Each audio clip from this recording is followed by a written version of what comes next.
Alright guys, so I don't know if you guys remember the V6 Sorento from our shop. They replaced the engine here at the shop that I work at. I didn't replace it, somebody else did, so that's why I took a little bit of time in order to get you guys a video out. What we're going to do right now is we're going to remove the cams, and I'm going to remove the cylinder head bolts, and we're going to see if what I thought happened to this engine actually happened. What I believe happened is that the bolts inside the head actually stripped out from the block, but we're going to take in, we're going to look at that and see if that's exactly what happened. So let's get started, remove everything, and I got to get the right size. I'll be right back. Alright, so let's take all this off.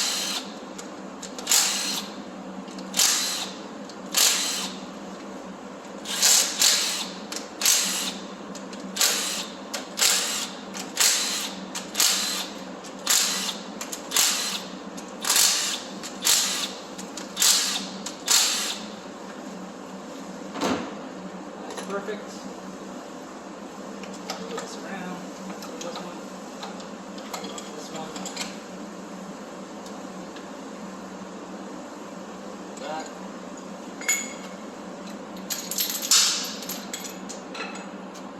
Perfect. And that looks like a 14-12 point. So, like I said, I believe that that's what happened onto this engine. I'm not 100% sure. But I like to go and verify things anyway, and I thought I'd give you guys a good update at the same time. So, let's see what happened.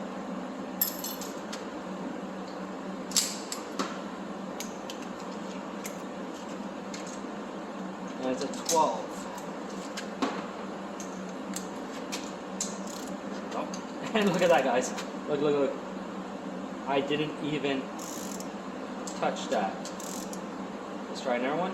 That one, oh, that is so loose. Okay. That is loose. That is loose.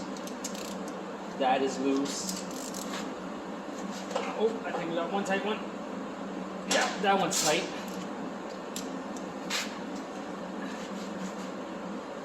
That one's tight. Oh, that one's not that tight. So,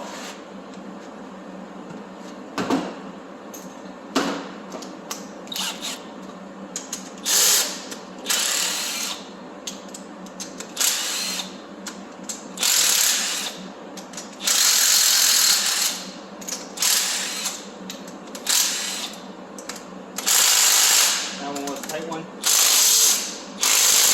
and that one was a tight one. So, there are 10 head bolts onto this engine, and I had 2 that were actually tight. So I'm going to go get a magnet real quick. We're going to try to see if we can pull one of these out, see if there's anything stuck onto it. I'll be right back. Alright guys, so I forgot to hit the record button to finish up that video. So basically what I did at the end was that I showed you the bolt, and the bolt actually had threads from the cylinder block onto it. So needless to say, there was almost no force at all onto those head bolts. So it's for sure that was the cause of the coolant leak and the oil leak and every other leak that was onto that engine. Now it's important to know that it's very, very rare that you will have a coolant leak on an inside of a cylinder and external of a cylinder at the same time. And the only way that that would happen is by a clamping force load that is not present, or a lack of in this case. And that's what caused it to be leaking inside the cylinder. Now, if you guys don't know what I'm talking about, I suggest you just go watch the little video that I made in part 1 to get caught up to speed. And that's it for that video. Like I said, it needed an engine regardless. The heads got replaced along with the long block, with the short block. So it basically got a long block, just minus a few other components. So yeah. Now, finish up this video with a little update on Project F150. As you can see here, I have the whole left bank taken apart. and that is because I am going to be putting new cams onto it. The phaser's already changed. It's getting a new oil pump, and the reason it's getting a new oil pump is because the oil pump just wasn't pumping anymore. And it might not even be the oil pump's issue, but I think that the oil pump is original to the vehicle, so while I'm here, I might as well just replace it. And the reason I say that, I don't believe that it's the oil pump that was at fault. I think the initial fault with this car, or with this vehicle, I should say, was that there was a lack of oil, and the client drove it with a lack of oil, and then it started to cause issues. So, as you can see here, there are nice little grooves all over it. Now, rule of thumb is that if you can take and you can feel the scratches with your nail, don't put it back on, because that is way more than enough to cause an oil leak onto the vehicle. Now, there's two things that you could do with these. I contacted the local shop up here in Montreal that does all the engines. It's RM Auto.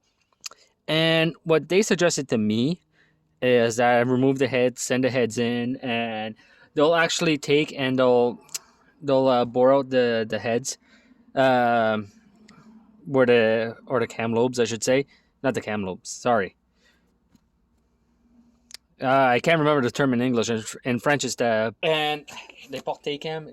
Sorry, and basically it's just where your cam sits inside the head, and they'll take and they'll bore that out, they'll machine it out, and they'll take and they'll fix the camshaft at the same time, and they'll take and they'll add bearings into it.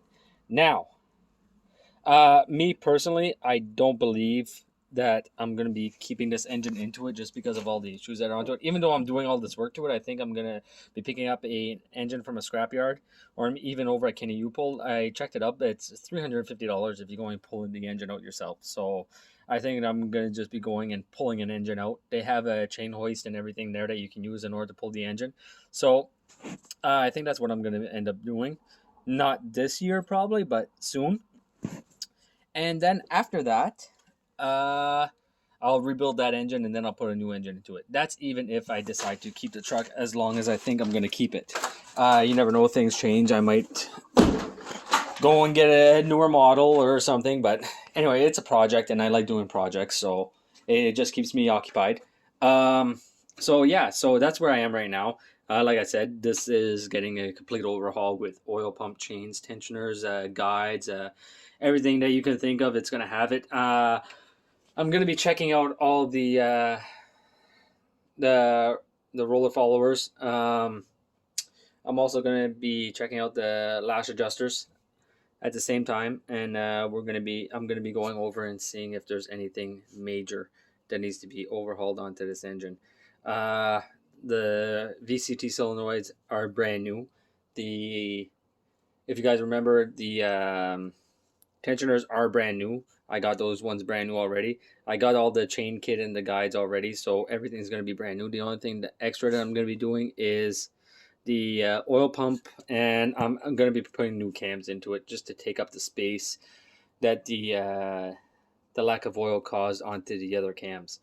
So, which is probably what is causing my low oil pressure. I'm pretty sure that the left and right banks are completely worn out. The right bank is just as bad, or maybe even worse than the left bank. So when I get it off, I'll show you guys a video of what that cam looks like. This one, they're actually not too bad. There's a few little grooves into them. Like, this one is pretty bad, but I've seen way worse, and vehicles run fine. So I'm not really going to be too hung up on that. Ooh, that feels loose. Let's see. Taking one out right now. We'll see if it's collapsed or not. No, we're okay. That looks pretty good. I'll get a spec and I'll measure it there, but that actually doesn't look too bad. Looks pretty well worn though, but it still looks like if it's holding its own. So I don't know what the spec is on to the lash adjuster here. These ones are hydraulic. They just use oil pressure, and oil pressure fills it and it keeps it up. Now that is pretty loose, so like I wish I could really show you guys that, but I don't know. I'll give this a try. So they might need new lash adjusters at the same time. but we'll take and we'll verify that. I want to get some specs on those first before I condemn every single one of them. I did check the roller followers. The bearings on every single one of them are actually very, very, very good shape. I didn't check the lash adjusters yet.